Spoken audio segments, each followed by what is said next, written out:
National Herald मामले में बयानबाजी के बाद अब बीजेपी और कांग्रेस कार्यकर्ता सड़कों पर उतरकर प्रदर्शन कर रहे हैं। जहां कल कांग्रेस ने चार्जशीट में राहुल गांधी और सोनिया गांधी का नाम आने के बाद ईडी दफ्तर के बाहर प्रदर्शन किया। कहना चाहता हूं, कांग्रेस झूठ और भ्रम फैलाना चाहती है, जांच एजेंसियों को दबाव में लाना चाहती है, इसलिए वो लोग सड़क पे उतरने का काम कर रहे हैं। अपने नेताओं को भ्रष्टाचार से बचाना चाहते हैं, इसलिए वो सड़क में उतरने का काम कर रहे हैं। भारतीय जनता युवा मोर्चा पूरे देश भर में सच्चाई सामने लाने के लिए हमने तय किया कि हम सोनिया गांधी और राहुल गांधी के इस कारनामे को जनता के बीच उजागर करेंगे, इसलिए आज हम उनका पुतला दहन का कार्यक्रम कर रहे हैं। पूरे मध्य प्रदेश में एक बड़ा प्रदर्शन हो रहा है। आप 36 लोगों की बात कर रहे हैं, लेकिन यदि यंग इंडिया जो कंपनी है जिसके नाम पे शेयर ट्रांसफर हुआ है, उसकी 76% हिस्सेदारी राहुल गांधी और सोनिया गांधी के नाम पे है, तो उसमें भ्रष्टाचार मूल रूप से यदि किसी ने किया है तो कांग्रेस पार्टी के पूर्व दोनों अध्यक्षों ने किया है, और इस बात की जांच होनी चाहिए, व्यवस्थित जांच होनी चाहिए। हमारी ये मांग है, जांच एजेंसियों के ऊपर किसी प्रकार का कोई दबाव नहीं होना चाहिए। पुलिस ने रेड क्रॉस पे आपको यही रोक दिया है, वहां तक जाने नहीं दिया कांग्रेस। पुलिस अपना काम कर रही थी, युवा मोर्चा अपना काम कर रहा था, हम लोग अपनी जिम्मेदारी निभा रहे थे। तो वहीं आज राजधानी भोपाल में भारतीय जनता पार्टी की युवा मोर्चा ने राहुल गांधी के खिलाफ विरोध प्रदर्शन किया।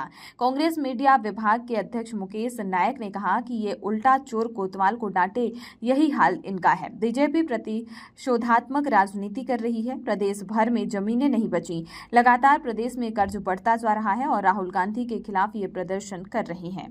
तो भारतीय जनता पार्टी की विंडेक्टिव पॉलिटिक्स है ना, प्रतिशोधात्मक राजनीति है, वो बिल्कुल साफ साफ दिखाई देती है।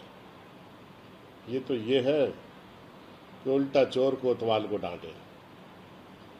पूरे प्रदेश में जमीनें नहीं बची, पूरे प्रदेश भर में व्यापार नहीं बचा, पूरे प्रदेश भर की संस्थाओं पर कब्जा कर लिया और राहुल गांधी के खिलाफ जुलूस निकाल रहे।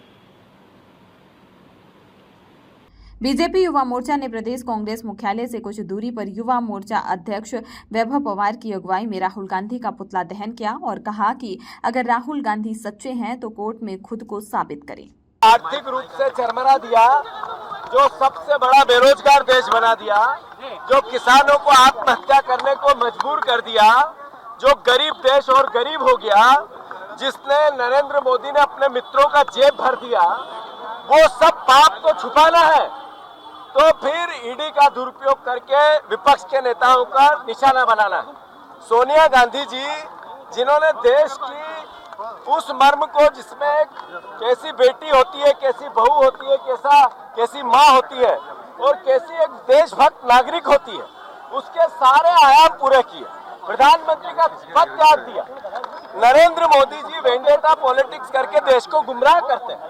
जो उनने किया, उनके कारण देश गर्त में गया, वो पाप छुपाना चाहते हैं और ये तानाशाही अघोषित इमरजेंसी लागू करना चाहते हैं। कांग्रेस पार्टी वो पार्टी है जिसने देश की आजादी में अपने प्राणों को न्यौछावर किया। कांग्रेस पार्टी वो पार्टी है जो देश के संविधान बचाने के लिए अंतिम सांस तक लड़ेगी। आज भी अपने खून का अंतिम बूंद देश की एकता, अखंडता और इसके संविधान और इसके लोकतंत्र के लिए बहाना पड़े तो कांग्रेस तैयार रहेगी। हम सोनिया जी पर जो कार्रवाई हुई, ये अलोकतांत्रिक है। ये नरेंद्र मोदी अपने पापों को छुपाने के लिए इस तरह की कार्रवाई करवाते हैं। अरे 5000 से ऊपर केस ईडी ने डाले, 0% रिजल्ट 10 साल में। आपने एक भी बीजेपी पे ईडी ने कार्रवाई नहीं की। जिन नेताओं पर की, करीब 36 नेताओं पे की, 80% बीजेपी में चले गए। ये है ईडी। तो ये तोता नहीं है तो क्या है? ईडी बीजेपी का तोता है। ईडी